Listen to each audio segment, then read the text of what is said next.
Hi friends, అందరికీ నమస్కారం అండి. ఇప్పుడే అందిన వార్త రాష్ట్ర ప్రభుత్వ ఉద్యోగులకు సంబంధించి నేడు తాజా సమాచారం అండి. ఈ వీడియోలో వచ్చేసి 2 నుంచి 3 అప్డేట్స్ అయితే ఉన్నాయన్నమాట. వీడియోని చివరి వరకు చూడండి, అర్థమవుతుంది. మరోసారి ఛానల్ వస్తే తప్పకుండా సబ్స్క్రైబ్ చేసుకోండి. చూస్తున్నారు కానీ లైక్ చేయడం మర్చిపోతున్నారు. వెంటనే లైక్ చేయండి. వీడియోలోకి అయితే వెళ్ళిపోదామండి. మొట్టమొదటి అప్డేట్ అయితే రావడం జరిగిందండి. ఇక ఎన్నికల సందర్భంగా ఇచ్చినటువంటి హామీ మేరకు రాష్ట్ర ప్రభుత్వం కాంట్రిబ్యూషన్ పెన్షన్ స్కీమ్ విధానాన్ని రద్దు చేసి పాత పెన్షన్ విధానాన్ని పునరుద్ధరించాలని చెప్పేసి టీపీసీసీ రాష్ట్ర ప్రధాన కార్యదర్శి మన్నెబోయిన తిరుపతి డిమాండ్ చేశారనమాట. శుక్రవారం ఆయన తెలంగాణ ప్రోగ్రెసివ్ చీఫ్ ఫెడరేషన్ మొత్తానికైతే సిపిఎస్ ఉద్యోగులకు డిఏ ఏరియర్స్ వెంటనే వారి ఖాతాల్లోకి జమ చేయాలని కోరారు. అసమానతలు లేని కామన్ స్కూలు విద్యా విధానాన్ని అమలు చేయాలని కోరారనమాట. ఉపాధ్యాయులు ఏకీకృత సర్వీస్ రూల్స్ను కూడా రూపొందించాలని, రాష్ట్రంలో మెజారిటీ ఖాళీగా ఉన్నటువంటి డిఈఓ ఉప విద్యాధికారులు ఇవన్నీ కూడా వెంటనే భర్తీ చేయాలని చెప్పేసి ప్రభుత్వాన్ని అయితే డిమాండ్ చేయడం జరిగిందనమాట. సో ఇక మరో అప్డేట్, ఇక రైల్వే బోర్డు ప్రకటించిన మ్యాన్ పవర్ రేషనైజేషన్ 2026-27 పేరుతో ఉద్యోగాల కోత విధించడాన్ని నిరసిస్తూ అఖిల భారత యోజన సమైక్య రాష్ట్ర సమితి ఆధ్వర్యంలో శుక్రవారం సికింద్రాబాద్లో ఇంకా మొత్తానికి రైలు నిలయం వద్ద ధర్నా అయితే నిర్వహించినట్లు ఒక అప్డేట్ అనేది రావడం అయితే జరిగిందనమాట. సో ఇక బడుల్లోనూ ఏటీఎల్ఏ ల్యాబుల బలోపేతానికి సర్కారు నిర్ణయం. రాష్ట్రంలో ప్రభుత్వ పాఠశాలలో సైన్స్ విద్యను సమూలంగా ప్రక్షాళన చేయడమే కాకుండా విద్యార్థులకు సృజనాత్మకతగా వెలికి తీసేందుకు గాను ఇక ఏదైతే అటల్ టింకరింగ్ ల్యాబ్లను మరింత బలోపేతం చేసేందుకు విద్యాశాఖ శ్రీకారం చుట్టింది. Samagra Shiksha Abhiyan state project director Naveen Nicholas అధ్యక్షత. సో మొత్తం మీద అయితే అన్ని జిల్లాల్లోని స్థాయిలో సైన్స్ కార్యక్రమాలు వేగవంతం చేసేందుకు ప్రతి జిల్లా సైన్స్ అధికారి 50,000 రూపాయల చొప్పున ఆపరేషనల్ ఫండ్ అయితే కేటాయించాలని ప్రభుత్వం నిర్ణయించడం అయితే జరిగిందనమాట. సో అప్డేట్ అనేది ఇవ్వడం అయితే జరిగిందండి. సో ఇక మరొక అప్డేట్ అనేది ఇవ్వడం అయితే జరిగిందండి.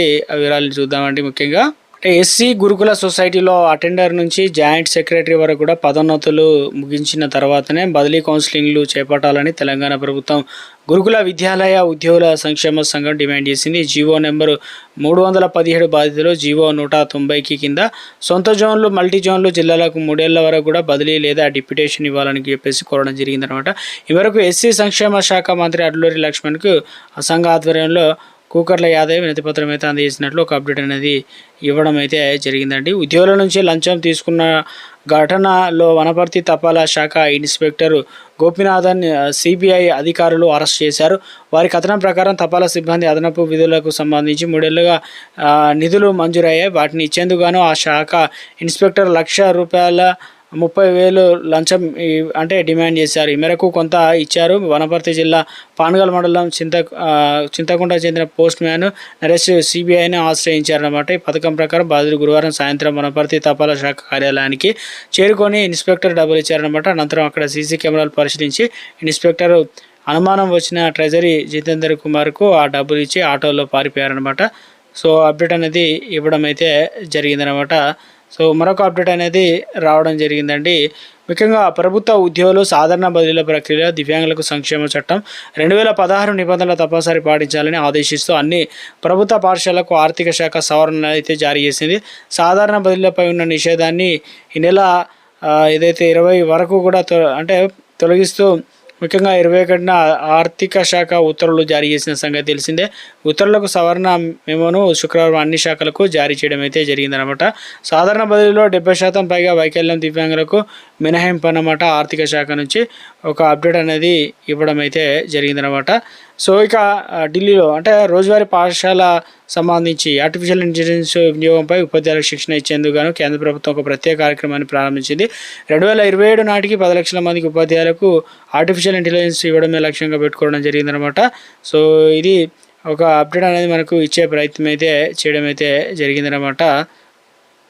ఉద్యోగులకు సంబంధించి అవుట్సోర్సింగ్ అదేవిధంగా ఉద్యోగులకు నెలల తరబడి జీతాలు ఆలస్యం అన్నమాట. పైగా ప్రభుత్వం నుంచి ఇంకా వెలువడిన కొనసాగింపు ఇక ఉత్తర్వులు అన్నమాట. సో ఇందులో వచ్చేసి సకాలంలో వేతనాలు అందక అవుట్సోర్సింగ్ ఉద్యోగులు తీవ్ర ఇబ్బందులు పడుతున్నారు. పలు విభాగాల్లో 5 నెలల జీతాలు చెల్లించడం లేదని వాపోతున్నారు. దీనికి తోడుగా అవుట్సోర్సింగ్ ఉద్యోగులకు సంబంధించి ప్రభుత్వం నుంచి ఇంకా కొనసాగింపు అయితే ఉత్తర్వులు అయితే రాలేదు. ఫలితంగా ఆర్థిక శాఖ ఏప్రిల్ నెల జీతాలు నిలిపివేసిందనమాట. దీంతో మూలిగనకపై తాటికా పడ్డట్లు అయిందంటూ అవుట్సోర్సింగ్ ఉద్యోగులు పరిస్థితి.